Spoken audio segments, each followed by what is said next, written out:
নবীজির যখন মৃত্যুর সময় এসে গেছে, আল্লাহ রাব্বুল আলামিন হযরত আজরাইল আলাইহিস সালাতু ওয়াস সালামকে বলতেছেন, আজরাইল যাও যাও, তুমি আমার বন্ধুর কাছে যাও। আমার বন্ধু যদি অনুমতি দেয় তাহলে তুমি তার রূহটা কবজ করবে, অথবা আমার নবী যদি থাকতে চায় সারা জীবন থাকার অনুমতি আছে, কিন্তু খবরদার অনুমতি ছাড়া তার ঘরে যেন কখনোই প্রবেশ করো না। একটু সুবহানাল্লাহ বলেন। আজরাইল আলাইহিস সালাতু ওয়াস সালাম নবীজি সাল্লাল্লাহু আলাইহি ওয়াসাল্লামের দরজায় সামনে এসে সালাম দিচ্ছেন, আসসালামু আলাইকা ইয়া রাসূলুল্লাহ।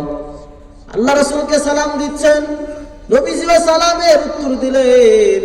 আজরাইল বলতেছেন, ইয়া রাসূলুল্লাহ, ইয়া হাবিবাল্লাহ, আল্লাহ আপনাকে সালাম জানাইছেন, যদি আপনি যেতে চান তাহলে যেতে পারেন, যদি আপনার মন চায় যে আপনি থাকবেন, এই অনুমতিও আল্লাহ আপনাকে দিয়েছে। আমাদের কি অনুমতি দিবে? আজরাইলকে দেখার পরে তো আমাদের হার্টবিটের অবস্থা খারাপ হয়ে যাবে। আজরাইলকে দেখার সঙ্গে সঙ্গে চক্ষু আমাদের বড় বড় হয়ে যাবে। অনেক মানুষ আছে দেখবেন আজরাইলকে দেখার সাথে সাথে পায়খানা করে বসে, যারা বিশেষ করে লাশ ভয়, তারা অনেক রিপোর্ট দেয় যে পায়খানা করেছে, জিহ্বা বের করেছে, চোখ বড় বড় হয়ে গেছে। আজরাইল এমন ভয়ঙ্কর রূপ নিয়ে পাপিষ্ঠ বান্দার সামনে আসে, পাপিষ্ঠ বান্দা দেখার সঙ্গে সঙ্গে তার শরীরে ঝাঁকুনি শুরু হয়ে যায়, চোখ বড় বড় হয়ে যায়, জিহ্বা বের হয়ে যায়। এমন কিছু মানুষ আছে না নাই? আছে। তো মালাকুল মাউত যখন এই কথা বললেন, আপনি যেতে চাইলে যেতে পারেন, আর যদি থাকতে চান আল্লাহ তাআলা থাকার অনুমতিও আপনাকে দিয়েছেন। নবীজি সাল্লাল্লাহু আলাইহি ওয়াসাল্লাম বললেন, যেহেতু আল্লাহ তোমাকে পাঠিয়েছেন, আমি আল্লাহর কাছে চলে যাব। নবীজি সাল্লাল্লাহু আলাইহি ওয়াসাল্লামের বুকের উপর হাত রাখলেন। নবীজি ইন্তেকাল করলেন। ইন্তেকালের খবর যখন মদিনায় ছড়িয়ে পড়ল, সকল সাহাবী কান্না করে, আবু বকর কান্না করে, ওমর কান্না করে। যেই ওমর এত গরম মেজাজের অধিকারী, ওমর বলে, যেই ব্যক্তি বলবে নবীজি মৃত্যুবরণ করেছে, ওর গর্দান আমি আলাদা করে দেব। সকল সাহাবী পাগল করা হয়ে গেল। আবু বকর পাগল হয়ে গেল। ওমর তরবারি নিয়ে ঘোরে আর বলে, কেউ বলবে না আমার নবী মৃত্যুবরণ করেছে, এটা আমি বিশ্বাস করি না। ওসমান কান্না করে। হযরতে বেলাল রাদিয়াল্লাহু তাআলা আনহুর চোখ দিয়ে ঝরঝর করে পানি পড়ে। বেলাল বলে, আমি আর আজান দেব না।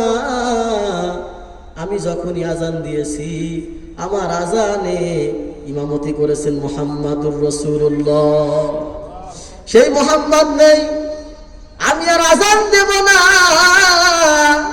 বেলাল টপ টপ করে কান্না করে, চোখ দিয়ে ঝরঝর করে পানি বের করে। আবু বকরের কাছে গিয়ে বলে, ও আবু বকর, আমি আর মদিনাতে থাকবো না, যেই মদিনায় আমার নবী নাই। আমি আর এই ভুবনে থাকবো না, আমাকে জিহাদ করার অনুমতি দিয়ে দেন। আমি জিহাদ করে আমি দুনিয়া থেকে চলে যাব। যেই দেশে যেই ভুবনে আমার নবী নাই, ওই ভুবনে আমি থাকবো না। হযরত বেলাল রাদিয়াল্লাহু তাআলা আনহুর কথা শুনে অনুমতি দিয়ে দিলেন। বেলাল রাদিয়াল্লাহু তাআলা আনহু দামেস্কে চলে গেল, জিহাদ করলো, কিন্তু শহীদ হলো না।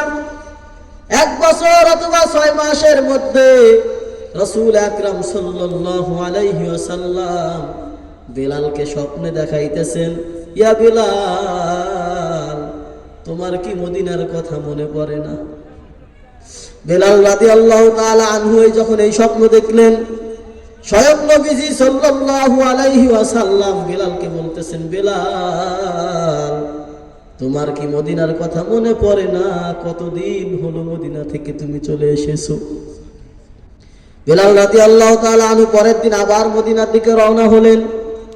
মদিনাবাসী খুশি হয়ে গেল, বেলাল এসেছে, এবার আজান দিবে, কিন্তু বেলাল আজান দেয় না। কারণ যেই বেলাল আজান দিয়েছে, ওই আজানে ইমামতি করেছেন মুহাম্মদ সাল্লাল্লাহু আলাইহি ওয়াসাল্লাম। বেলাল আজান দেয় না, কারো কথা বেলাল শোনে না। আবু বকরের কথা শুনে বেলাল আজান দেওয়া শুরু করে দিল। মদিনার বুকে যেন আগের সেই বেলালের আজান ফিরে এলো, সকলেই খুশি হয়ে গেল। বেলাল যখন আজান দেওয়া শুরু করলো, আল্লাহু আকবার, আল্লাহু আকবার, আল্লাহু আকবার, আল্লাহু আকবার, আশহাদু আল্লা ইলাহা ইল্লাল্লাহ, আশহাদু আল্লা ইলাহা ইল্লাল্লাহ। বেলাল আজান দেয় আর চোখ দিয়ে টপ টপ করে পানি পড়ে। যখন আশহাদু আন্না মুহাম্মাদুর রাসূলুল্লাহ বলল, বেলালের মুখ থেকে আর আওয়াজ বের হয় না। বেলাল আর বলতে পারে না। যখনই নবীর নাম এসেছে, এই বেলালের কণ্ঠ বন্ধ হয়ে গেছে। সাহাবায়ে কেরাম কত ভালোবাসতেন নবীকে, যেই নবীর মায়ার নবী, দয়ার নবী নিজের চিন্তা না করে উম্মতের চিন্তা করে। আমরা এমন একজন পয়গম্বরকে পেয়েছি, কঠিন হাসরের ময়দানে যখন মানুষ ইয়া নাফসি বলে শুরু করবে, ওই কঠিন মুসিবতের দিন সকল পয়গম্বররা পর্যন্ত ইয়া নাফসি বলবে। সূর্যটা মাথার দিকে থাকবে, এক হাত অথবা অর্ধ হাত উপরে থাকবে, জমিন তামা হয়ে যাবে, মানুষের মস্তক গলে গলে ভাতের মারের মতো কানের ছিদ্র দিয়ে, নাকের ছিদ্র দিয়ে বেয়ে বেয়ে পড়বে, জিহ্বাটা কুকুরের মতো ঝুলতে থাকবে। ওই কঠিন মুসিবতের সময় সকল মানুষ চলে যাবে আদম পয়গম্বরের কাছে। পয়গম্বরকে বলবেন, হে আদম, আপনি একটু আল্লাহকে বলেন, আল্লাহ যেন হিসাবের কাজ তাড়াতাড়ি শুরু করে দেয়। এই শাস্তি, এই কঠিন শাস্তি আর আমাদের সহ্য হচ্ছে না। হযরত আদম আলাইহিস সালাতু ওয়াস সালাম বলেন, না না, আল্লাহ তাআলা কঠোর রূপ ধারণ করেছে, রাগান্বিত হয়েছে, আমি আল্লাহকে এই কথা বলতে পারবো না। কারণ আমি আল্লাহ তাআলার একটা হুকুম অমান্য করেছিলাম। আল্লাহর একটা হুকুম অমান্য করেছিলাম। ওই যে গন্ধম ফল খেয়েছিলেন, আল্লাহ যদি আজকে আমাকে ধরে, আমার বাঁচার উপায় নাই, আমি আজকে সুপারিশ করতে পারবো না। চলে যাবেন ইব্রাহিম আলাইহিস সালাতু ওয়াস সালামকে কাছে। ইব্রাহিম আলাইহিস সালাতু ওয়াস সালাম না করে দিবেন। একের পর এক পয়গম্বরদের কাছে আসতে থাকবেন। প্রত্যেকটা পয়গম্বর ভয় করবে যে আজকে আমি ভুল করেছি, আমার ক্ষমতা নাই আজকে আল্লাহ তাআলার কাছে সুপারিশ করা। আজকের দিনে একজন শুধুমাত্র সুপারিশ করতে পারবে, তিনি হলেন মুহাম্মদুর রাসূলুল্লাহ। একটু আল্লাহু আকবার বলবেন না? সকল উম্মত চলে যাবে হযরত মুহাম্মদুর রাসূলুল্লাহ সাল্লাল্লাহু আলাইহি ওয়াসাল্লামের কাছে। গিয়ে দেখবেন নবীজি সেজদায় পড়ে আছেন। সেজদায় পড়ে বলতেছেন, ইয়া উম্মতি, ইয়া উম্মতি, ইয়া উম্মতি। সকল নবীদের জবানে থাকে ইয়া নাফসি, ইয়া নাফসি। আমার আপনার পয়গম্বরের মুখে ইয়া নাফসি থাকে না, শুধু বলতেছে ইয়া উম্মতি, ইয়া উম্মতি। আমার উম্মতের কি অবস্থা? তাহলে সেই পয়গম্বর, সেই নবীকে পেয়ে আমরা খুশি না বেজার? তো সেই নবীকে আমাদের ভালোবাসতে হবে নিজের জীবনের চাইতেও বেশি। তাহলে আমার আপনার নবীও কিন্তু ইন্তেকাল করেছেন। ইন্তেকালের সময় নবীজির কাছে ফেরেশতা এসে অনুমতি নিছে, কিন্তু আমাদের কাছে কি অনুমতি নিবে নাকি? আমাদের কাছে অনুমতি নিবে না। মৃত্যু সকলকেই গ্রাস করবে, মৃত্যুবরণ সকলকেই করতে হবে। আল্লাহর একজন পয়গম্বর মুসা আলাইহিস সালাতু ওয়াস সালামের কাছে আজরাইল গেছে মানুষের আকৃতিতে। সুবহানাল্লাহ কয় না? মানুষের আকৃতিতে গিয়ে বলতেছে, মুসা, আমি হলাম মালাকুল মাউত। মুসা পয়গম্বর বলতেছেন, তো আমার কাছে কি চাও? তো মুসা আলাইহিস সালাতু ওয়াস সালাম একটু গরম মেজাজের নবী ছিলেন, একটু গরম মেজাজের নবী ছিলেন। তো আজরাইল গেছেন হলো হযরতে আজরাইল আলাইহিস সালাতু ওয়াস সালাম মানুষের আকৃতিতে কার কাছে গেছেন? পয়গম্বর মুসার রূহ কবজ করতে। তো যখন বলতেছেন মানুষের আকৃতিতে গেছেন, মুসা আলাইহিস সালাতু ওয়াস সালাম বলতেছেন যে আমার কাছে কি চাও? বলতেছে, আমি মৃত্যুর ফেরেশতা, আপনার জান কবজ করব। তখন বলতেছে, এদিকে আয়, সামনে আয়। কারণ মুসা দেখতেছেন দিব্যি একজন মানুষ। তো আজরাইল এক পাও আগায়, তিন পাও পিছায়। তাহলে আজরাইলকে ভয় দেখাইছে পয়গম্বর মুসা। তো ভয়ে ভয়ে চলে গেছে। যাওয়ার পর বলতেছে আয় জান কবাস কর। তো যখন কাছে গেছে এমন তো এক থাপ্পড় মারছে, এক থাপ্পড়ে চোখ নাই। সুবহানাল্লাহ বলেন, চোখ কানা হয়ে গেছে, এমন জোরে থাপ্পড় মারছে। কারণ তার থাপ্পড়ের পাওয়ার এত বেশি, ফিরআউনের বাবুর্চিকে এক থাপ্পড় হত্যা করেছিল, মারা গেছে। ঘটনা শুনছে, ওইদিকে যাওয়ার কোনো সুযোগ নাই।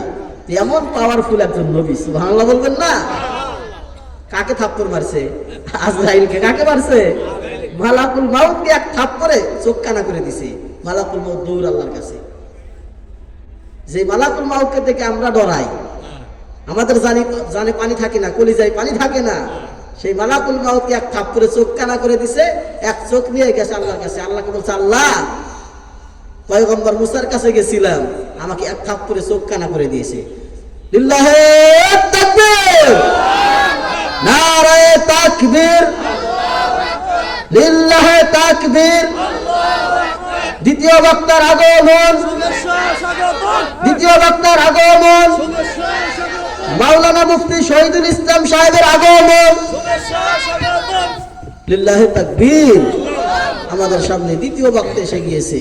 আমি আর আলোচনা লম্বা করব না, অতি অল্প সময়ের মধ্যে আমি আমার সংক্ষিপ্ত বক্তব্য শেষ করে দিব।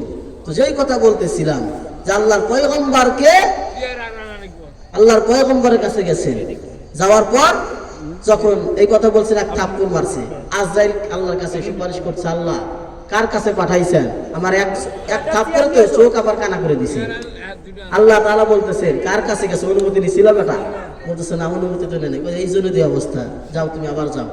তো হযরত আজরাইল আলাইহিস সালাম আবার গেছেন। যাওয়ার পর বলতেছেন যে আল্লাহ আপনাকে বলছেন যে আপনি একটা গরুর উপর হাত রাখেন, গরুর উপর হাত রাখার পরে আপনার তালুর নিচে যত পশম পড়বে, প্রত্যেকটা পশমের বিনিময়ে 1 বছর করে আল্লাহ তাআলা আপনার হায়াত বৃদ্ধি করে দিবেন। সুবহানাল্লাহ। পয়গম্বর মুসা একটু বুদ্ধিমান নবী ছিলেন। বলতেছেন তারপরে কি হবে? যখন হায়াত শেষ হবে, এগুলোও শেষ হয়ে যাবে, এক্সট্রা হায়াত, তখন আল্লাহ বলতেছেন তখন তোমাকে আমার কাছে ফিরে আসতে। পয়গম্বর মুসা বলতেছেন তাহলে আর দেরি না, আমাকে এখনই আপনার কাছে নিয়ে যান। সুবহানাল্লাহ বলেন। তো আমি আর আলোচনা লম্বা করব না, আমার বয়ানের পয়েন্ট ছিল মৃত্যু সম্পর্কে। তো আমাকে আপনাকে মৃত্যুবরণ করতেই হবে প্রিয় ভাইয়েরা। এই জন্য মৃত্যুর জন্য আমাদের সদা সর্বদা প্রস্তুতি নেওয়া দরকার, আছে না নাই? আল্লাহ আমাদের সকলকেই পরিপূর্ণ মুমিন